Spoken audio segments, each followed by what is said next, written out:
Bonjour à tous les amis, bienvenue dans cette nouvelle émission chronique des jeux anciens. J'avais envie de faire cette chronique pour parler des jeux anciens. Ici on va parler de Donjons et Dragons, le jeu de rôle. Est-ce que je dois parler de Donjons et Dragons? Est-ce que je dois expliquer ce qu'est un jeu de rôle? Je ne sais pas, c'est quand même un jeu qui est maintenant ancré dans la culture populaire. On le voit dans les films, il y a eu plein de jeux dessus, il y a eu un film d'ailleurs, Dungeons and Dragons, donc ça a été un jeu de mon enfance que j'ai gardé depuis tout ce temps, donc là c'est la boîte Advanced Dungeons and Dragons, le jeu de rôle, voilà, aux éditions Descartes. Et donc du coup, je jouais à ça quand j'étais enfant, on se retrouvait, on faisait des parties de jeux de rôle, et c'était quand même incroyable. Le jeu de rôle, vous allez, pour ceux qui ne savent pas, vous allez incarner un personnage et vous allez partir dans une aventure, voilà, où vous allez avoir un maître du jeu qui va vous raconter l'aventure. Et ce qui est fou dans les jeux de rôle, c'est que finalement, vous allez avoir un fil conducteur de ce qui va se passer, mais chaque aventure va être unique parce que vous allez pouvoir vivre votre aventure comme vous le voulez et lancer des dés pour savoir si vos résultats sont des réussites ou des échecs. Mais c'est vraiment la liberté du jeu de rôle qui donne cet aspect incroyable au jeu où vous allez vraiment pouvoir vivre une aventure différentes à chaque fois. Donc vous voyez là, on a les sortes de personnages qu'on pourrait jouer dans le jeu, et puis c'était édité par Descartes quand même, c'est incroyable ça, parce que je les ai rencontrés à Lyon, la boutique de Descartes, et là c'est à Paris, il y en a plusieurs, de 2 à 7 joueurs, donc voilà, on a plusieurs choses dedans, et on va regarder ce qu'il y a dedans. Ça fait un moment que j'ai pas ouvert cette boîte, elle a traîné dans mon armoire pendant très longtemps, et là on va la réouvrir ensemble. Je me suis pas re-spoilé, enfin je veux dire, j'ai pas ouvert la boîte de jeu avant cette vidéo, donc ça fait très longtemps que je ne l'ai pas ouvert, comme ça je garde un peu le suspense de l'ouverture avec vous. On va regarder ce qu'il y a dans la boîte de Donjons et Dragons, le jeu de rôle. Vous pouvez voir qu'il faisait quand même des illustrations incroyables, hein. La boîte, elle est vraiment incroyable. Elle est vraiment belle. Bon, bah, elle a fait son temps, hein. On voit que c'est quand même bien usé. Voilà. Donc, on va regarder Chevalier, Dragon, Magicien, hein, tout l'univers d'aventure épique du jeu de rôle fantastique. À l'époque, quand on était jeune, il n'y avait pas tant de jeux vidéo que ça, il n'y avait pas tant de jeux de société que ça. Donc les jeux de rôle, quand ça a débarqué, c'était incroyable pour les personnes qui voulaient sortir de leur vie de tous les jours. Ma mère, je me souviens qu'elle avait les livres du Seigneur des Anneaux, hein, à l'époque, et donc on était quand même, on commençait à regarder ces univers un peu fantastiques, voilà. Et il y a eu les cartes Magic après, c'est d'ailleurs ceux qui ont fait les cartes Magic qui ont racheté la société de Donjons et Dragons pour reprendre la licence. Donc ça, c'est quand même incroyable. Donc vous voyez, on va voir ce qu'il y a dans le jeu, les amis, et on va regarder. Je me souviens, je sais qu'il y avait un plateau de jeu quand même. Là, c'est le Advanced, donc on a quand même un plateau de jeu. On va regarder ensemble. Et un grand plateau, hein, quand même. Waouh! Qui est double face. Alors, regardez ce plateau magnifique. Attendez, je vais bouger un peu. Regardez-moi ce plateau énorme. Et il y a un petit dragon là-bas. Il est à l'envers, mais bon, c'est pas grave. Donc là, on est dans le tombeau de Damara. 1 carré égale 3 mètres. Et oui, effectivement, parce qu'on allait dans le donjon, et puis on pouvait se déplacer de salle en salle, etc. Pour vivre l'aventure. C'était quand même trop bien. Il faudrait vraiment que je le refasse un jour, mais c'est pas un jeu qui se joue en solo, il vous faut un maître du jeu, etc. Donc voilà, regardez, on a les dragons sur le côté là. C'est quand même fou, c'était les prémices des jeux de rôle et des jeux de société finalement. Donjon à Dragon qui a vraiment... Il y a beaucoup de choses qui ont été créées ensuite grâce à Donjons et Dragons, grâce au Seigneur des Anneaux, etc. Et encore aujourd'hui, Il y a des jeux qui sont créés et qui prennent modèle sur ça. La maison sur la colline d'Arrow, 1 carré égale 3 mètres, toujours. Donc là, on est carrément sur la petite maison, vous voyez. On arrive au rez-de-chaussée. Voilà, il y a des petites illustrations avec des créatures, etc. Différentes salles. Hein. On est vraiment sur un RPG dans les petites maisons. Pour ceux qui jouent à Baldur's Gate, ça peut vous faire penser un peu à ça.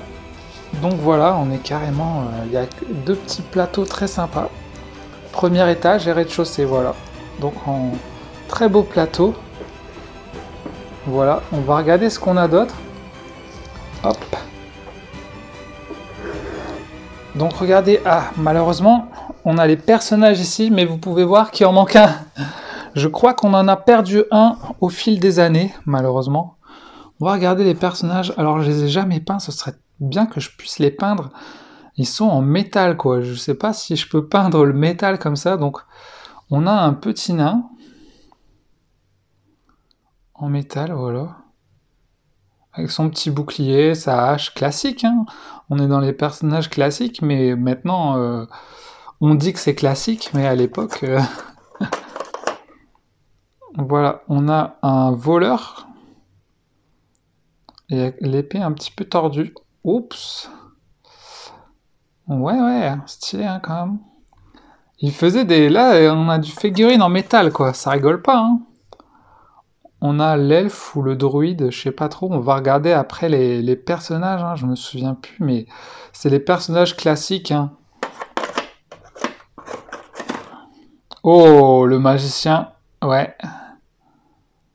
Pas mal, hein. Il fait vraiment un peu secte... secte de la guilde.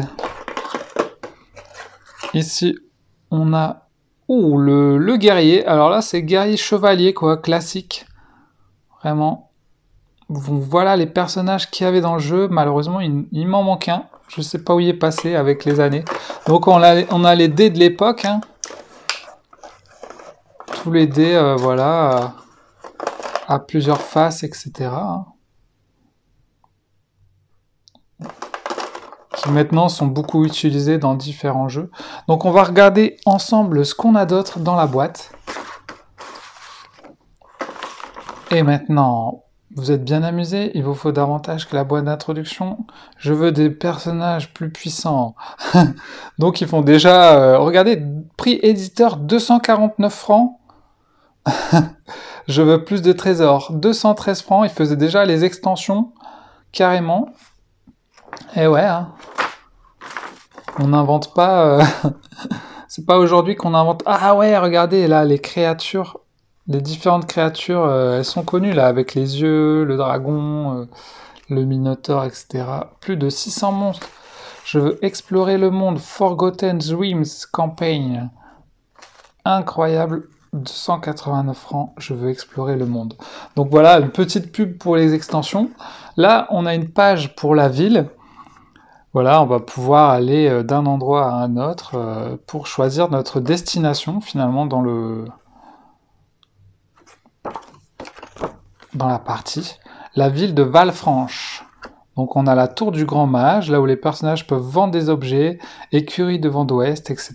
Le temple de la Trande, les personnages peuvent être soignés, Taran le Seigneur Elfe, le bazar, les personnages peuvent acheter de l'équipement, restaurant, etc. La caserne, la taverne du Dragon Rouge en 13. C'est laquelle la taverne du Dragon Rouge? C'est celle-là. Ok, ça marche, donc on a le petit village. Ici, on a un petit manuel de figurines, voilà, une petite pub sur les figurines. Les figurines contenues dans cette boîte sont des figurines Ral Parta, fabriquées en France par Jeux des Cartes sous licence. Ouh, ok. On va continuer et on va voir ce qu'on a là-dedans. Normalement, on a pas mal de choses. Alors là, c'était quoi ça déjà ? C'est le plateau du maître du jeu, ouais d'accord, c'est le plateau du maître du jeu. Donc le plateau du maître du jeu, regardez, il met ça devant lui. Imaginons il est là-bas. Il met ça devant lui. Hop. Putain, je galère, hein. Il met ça devant lui, c'est classe, quoi. Il rigole pas, quoi. Waouh, c'est trop classe. C'est carrément trop classe, les amis. Regardez-moi ça. Waouh. Je m'en souvenais pas de ça, par contre. J'aurais dû le garder, l'afficher en poster, quoi. Le combat des dragons, quoi. Dragon blanc, dragon rouge. Là, on a la cité derrière avec les dragons. C'est vraiment stylé, hein. Ça donne envie de rejouer, en fait, là.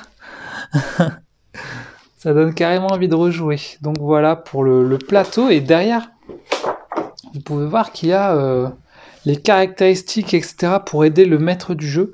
Comment mener un combat. Voilà, le maître du jeu décide en secret de ce que les monstres vont faire. Les joueurs annoncent ce qu'ils veulent faire. On tire l'initiative.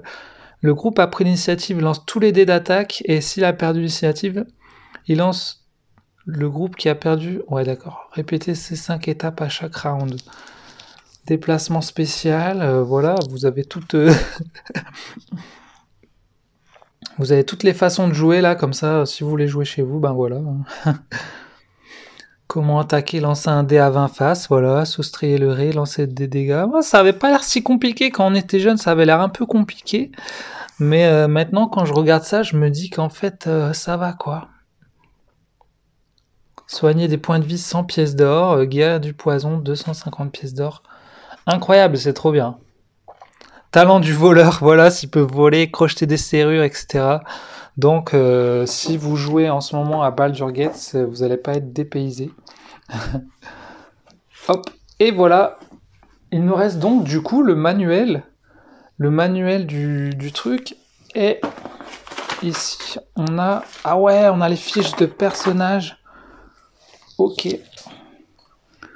On a les fiches de personnages. Ici, on a... Waouh, on avait ce qu'on avait... on avait écrit à l'époque, regardez, âgé de 128 ans, âge maxi 650 ans, rôdeur, loyal neutre, 1m67 et tout, on avait mis compétences martiales, etc., épée longue, résistance, au sort de sommeil, on avait tout mis, quoi. Enfin voilà, c'est le jeu de rôle, hein. Regardez tout ce que j'avais ramassé, j'avais 2 cordes, 2 pioches, une pelle, etc.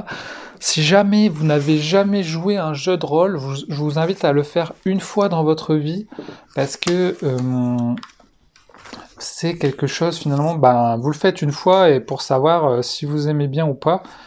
Mais voilà, il faut le faire une fois parce que c'est vraiment quelque chose, ça se vit quoi, c'est une aventure et vous allez vraiment pouvoir vivre des aventures différentes. Après, il vous faut un bon maître du jeu, parce que si vous avez un mauvais maître du jeu, ça peut vite être chiant et fastidieux. Donc, si vous avez un bon maître du jeu, ben franchement, c'est que du plaisir et c'est trop bien quoi. Il faut qu'ils connaissent bien le jeu, il faut qu'ils mettent de l'ambiance, qu'il soit un peu dynamique. Donc voici les personnages. Je vais me mettre un peu à la lumière là, regardez. Lordan, le pur, classe de personnage clair, race humain. Un clair humain, voilà. Derrière, il y a carrément les règles. Vous voyez, ils vous disent ce que vous pouvez faire en un round, vous déplacer, attaquer, etc. Comment attaquer, jeter des sorts, etc. Et ton niveau en fonction des monstres que tu peux faire. À chaque niveau, il lance plus de sorts, tu vois. Il devient plus puissant à chaque... Il peut repenser les morts vivants, etc. Bah ouais, c'est un clerc, tu vois. Donc voilà pour le clerc, Lordan le pur.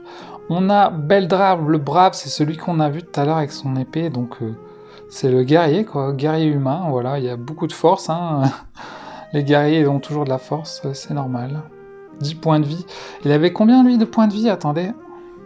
8 points de vie, classe d'armure 7, dégâts 1 dé de 6, ok. Ouais, tu voyais, ils ont pas pareil. Code de maille, bouclier, lui il a des sorts, ok, ouais, ils ont des différentes quand même façons de jouer, c'est normal. Ça qui est bien aussi, hein, vous allez avoir chacun votre façon de jouer. Ouh, le guerrier magicien elfe, d'accord. L'illustration trop marrante, on dirait une vieille bande dessinée de l'époque et tout. Excellent. Alors, vous prenez qui, vous, dans les jeux de rôle ou les jeux comme ça? Vous choisissez plutôt qui, vous? Plutôt un guerrier, un clerc, un elfe, un nain? C'est quoi que vous aimez? Eh ben, il y a le nain, hein, classique, regardez, c'est trop bien, quoi. C'est vraiment trop bien, le truc de l'époque. Et on a bien sûr Gandalf, hein, le magicien. J'aime bien la fille à côté. Qu'est-ce qui se passe? Vous ne passerez pas. Flamme to doom. Ouais, magicien, c'est pas mal aussi. Hein. Et le voleur, furteur. Attends, il s'appelait comment le magicien? Morgante le mystérieux. Ok. Furteur, le petit voleur. Moi, j'aime bien jouer des voleurs, des trucs un peu furtifs, etc. J'aime bien, j'aime bien. Dans Baldur's Gate, je me suis pris un démoniste qui a des sorts voilà, un peu diaboliques. C'est plutôt cool aussi. Mais là, voilà, on a un voleur, ou plutôt une voleuse, hein, non? Je sais pas trop, hein. Donc voilà, pour les personnages, trop bien. Et là, il nous reste le principal, finalement, c'est le livret de règles. Donc le livret de règles, vous voyez que il est quand même il est bien. Hein. On va aller voir un peu ce qu'il y a dedans. Alors, regardez. Désolé, je tremble un peu là, mais je vais bien poser ça. On a tout le récapitulatif, ok, les aventures. Hop, je vais mettre ça plus haut pour que vous voyez mieux. Être un bon maître du donjon. Comment gagne le maître du jeu? Oh waouh! Incroyable. Franchement, les illustrations, moi j'adore quand il y a des illustrations comme ça dans les jeux, dans les livres et tout. Waouh! C'est trop beau, hein? C'est vraiment trop beau.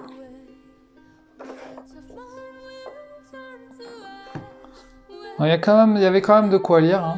Hein. Souvent, c'est le maître du jeu qui devait tout faire. Hein. Il devait apprendre toutes les règles, etc. pour les autres. Les autres, ils arrivaient, ils mettaient les pieds sous la table et hop, c'est parti. Donc là, franchement, si je veux faire jouer mes amis, ben, c'est moi qui vais devoir tout me coltiner, quoi. Alors là, vous voyez, vous choisissez votre aventure, le tombeau de Damara. Et ce livre est réservé au maître du jeu. Ce qu'il vous faut, ben voilà, il vous faut tout ça. Préparer la partie. Et voilà, vous allez pouvoir lire, etc. Le début. Quand l'histoire débute, vous êtes à la taverne du Dragon Rouge en ville. C'est un établissement prospère rempli de buveurs et de musiciens. Des gens crus jouent aux fléchettes dans un coin. La ville en ville est paisible, si paisible que vous n'avez pas encore eu la moindre occasion d'aventure. Oyez, oyez! Vous voyez, c'est classique hein, maintenant, mais... Et là, vous voyez, vous êtes dans le tombeau de Damara, et vous allez pouvoir jouer là-dedans, quoi. Et après, je pense qu'on va avoir les monstres. Normalement, il y avait un bestiaire. Ouh, stylé! Waouh! On dirait Grimnims un peu. On dirait le Grimnims. Excellent, quoi. Bah, c'est des sortes de gobelins. Ouais, ils sont un peu... Ils font peur, hein, quand même. Il s'est fait capturer, lui. Vous voyez, là, il y a un crapaud géant, par exemple, qui apparaît, là. Crapaud géant. La fontaine abrite un crapaud géant qui attaque dès l'arrivée des héros. Montrez au joueur le portrait du crapaud géant, page 4 de l'introduction au bestiaire monstrueux. Mais attendez, le bestiaire... Je l'ai ou je l'ai pas, moi? Donc j'ai regardé, j'ai pas le bestiaire monstrueux dans la boîte, donc j'espère qu'il est chez mes parents, j'irai voir, et si je le trouve, je le montre dans la vidéo. Alors, on va continuer vite fait, voir ce qu'il y a. Donc il y a différents... voilà, différentes illustrations, différentes aventures. Là, on est toujours dans le tombeau de Damara. On peut trouver voilà, des petites fioles, des petites épées, etc. Donc c'est plutôt cool. Hein. Regardez, regardez cet orc avec des petits loups. Voilà, trop marrant.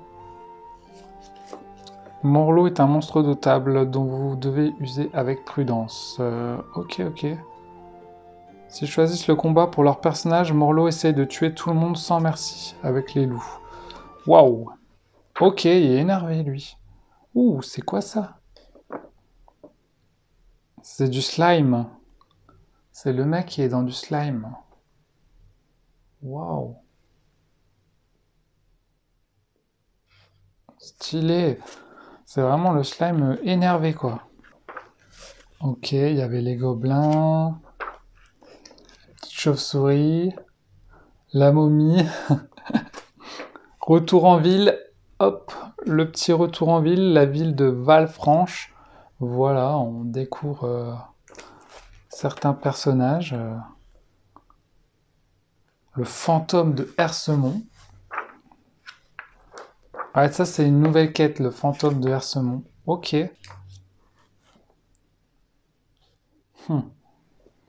Voilà, je vous montre un peu tout, hein, parce que il y a quand même des fois des très belles illustrations. Donc là, je sais pas ce qu'ils font. Ouais, ils ont trouvé un trésor. Ils ont trouvé un trésor, les amis, et ils sont contents, hein, regardez. Waouh! On a trouvé le trésor. Seules des armes magiques ou en argent peuvent blesser Gunther. Les sorts restent sans effet sur lui. Ok, le sous Monteffroy. Ok, donc là, on a carrément... Excellent, là. La grotte inondée, zone 4, la salle au sol en terre battue. Il y a dans cette pièce une araignée piégeuse géante. Si un personnage passe à côté de son piège, l'arachnide en jaillit pour l'attaquer. Ah, il y avait pas mal de pièges comme ça, hein. Les murs et le plafond sont en pierre, mais le sol est en terre battue. L'araignée a son repère près de la tour, son piège à la taille d'un carré de... Ouais, il vous donne des descriptions à chaque fois. Comme ça, si les gens vous demandent, ben, vous savez à peu près tout... tout ce que vous pouvez dire. Et regardez là, ils sont prisonniers dans la toile d'araignée. Non! Ça vous fait pas penser à quelque chose dans le Seigneur des Anneaux? Et ouais, hein. Et voilà pour ce petit livret. Donc il y a carrément le deuxième niveau en carré ici. Voilà pour ce petit livret. One eternity later. Eh bien les amis, nous sommes littéralement un mois après. J'ai remarqué que dans mon jeu, en fait, il manquait ces deux livres. Et oui, ils n'y étaient pas. Donc je me suis dit, mince, mais oui, où est-ce qu'ils sont? Ils sont perdus. Donc je suis retourné chez mes parents pour essayer de les retrouver. J'ai fouillé toutes les armoires et je les ai retrouvés. Donc je suis trop content parce que j'ai bien cru qu'ils étaient perdus à jamais. Et non, ils étaient chez mes parents dans la bibliothèque. Donc on va pouvoir regarder ces deux livres ensemble, les amis, c'est parti. On a l'introduction du manuel du joueur et le bestiaire monstrueux. Donc regardez-moi ce beau manuel des joueurs de Dungeons and Dragons. On a l'index ici, voilà, personnage des joueurs, introduction, règles de base. Donc vous avez toutes les règles, règles expertes, créer un personnage, etc. Donc vous avez tout ce qu'il faut pour créer votre personnage, etc. Regardez-moi ça! C'est magnifique, j'ai presque envie de l'accrocher sur le mur avec le dragon et tout. Donc vous avez le contenu, comment est-ce qu'on joue, etc. Quel genre de jeu, est-ce que c'est un jeu de rôle? Qu'est-ce qu'un jeu de rôle? Tiens, ils expliquent deux types de jeux de cartes, de société, de plateau et d'autres encore, tous ont des points communs. Les joueurs suivent des règles, la partie se termine quand un joueur ou une équipe gagne selon les règles, souvent après ramasser le plus d'argent, de points. Le jeu de rôle c'est différent, ça ne ressemble à aucun autre jeu. Ces règles n'ont rien à voir avec celles d'un jeu ordinaire, on peut les changer ou même les inventer. Personnages des joueurs. Alors, ce qui signifie les scores. Humains, elfes et nains. Elfes, ils habitent dans les cités, nains, ouais voilà, classe. Donc là il y a les différentes classes. Ok, classique. Les dés, etc., les règles. Trop marrantes les images, donc là il vous explique les règles. Voilà, comment attaquer, lancer un dé à 20 faces, jeter des sorts, désamorcer des pièges. Ok, regardez-moi ça, hop. Franchement les images elles sont vraiment sympas. Règles expertes, trouver des portes, test de caractéristiques. Donc voilà, encore plus de règles. Repousser les morts vivants. La mort, capacité des voleurs, attaque sournoise. Ok. Il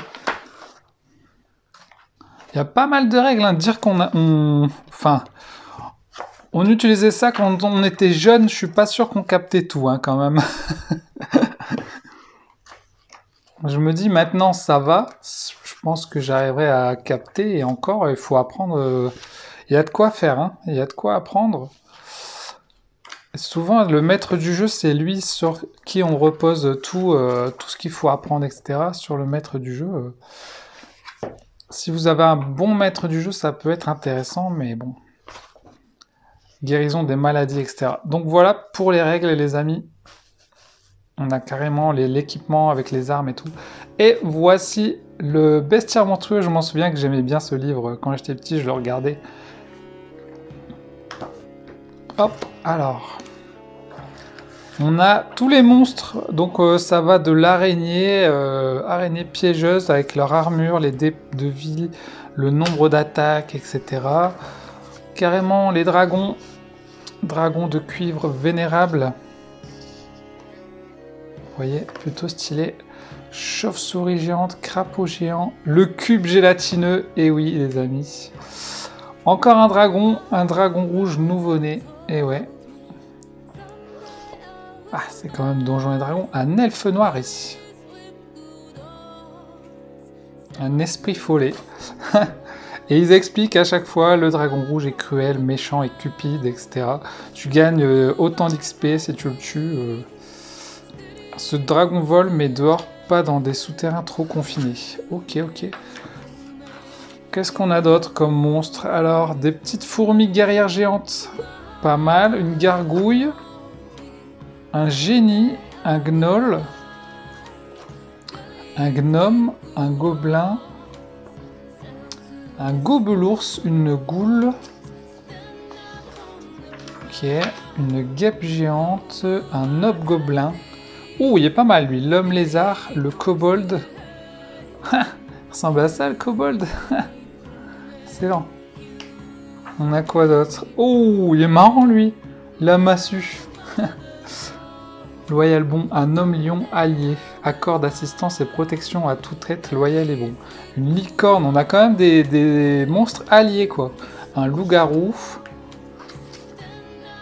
Le myconide, ah ouais, je m'en souviens, lui. Le mille-pattes, le nécrophage, l'ogre. Il y avait quand même pas mal de trucs. Une ombre, un orc. Il est marrant cet orc, tiens. Un ours noir, un ours-garou. Un ours-garou, quoi. On a un sacré bestiaire, hein. On a carrément un perceur ici. Rat géant, scarabée de feu géant, scorpion grand. Des petits serpents, voilà, ça fait toujours plaisir. Un petit squelette, classique. Hein. Magicien et clerc maléfique créent des squelettes pour leur servir de soldats et protéger leurs trésors. Ah oui, on avait la vase grise. Ah, je m'en souviens, hein, tout ça. Le zombie Juju. C'est quoi ce délire? Le zombie Juju. Ce cadavre ambulant reçoit ses ordres du magicien ou du clerc qui l'a créé à l'aide des procédés spécifiques.